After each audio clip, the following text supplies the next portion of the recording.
Hey there. One of my biggest frustrations when I get a rental car is that they have both of the keys attached together on one single cable.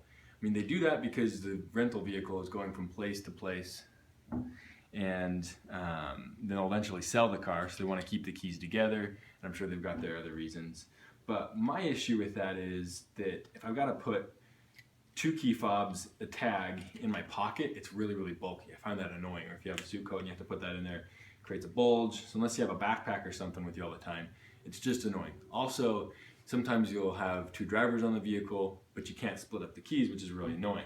So I figured out a way that's really simple, really straightforward on how to solve that problem and then return the keys just how they were before. So essentially, I just got this cable and then it's got clasps. It's attached together there with, some sort of press machine or something like that.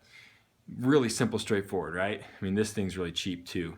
So what I figured, I could just get some needle nose pliers, pretty decent sized ones, and just separate them. So I did get some needle nose pliers just like this, and you just squeeze on the clasps right there, and they just pop right undone.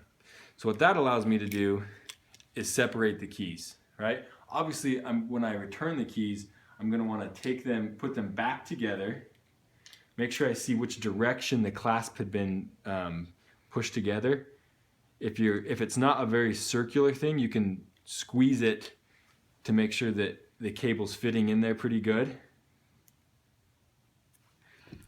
But you'll stick it back together, make sure it's in there as far as it'll go.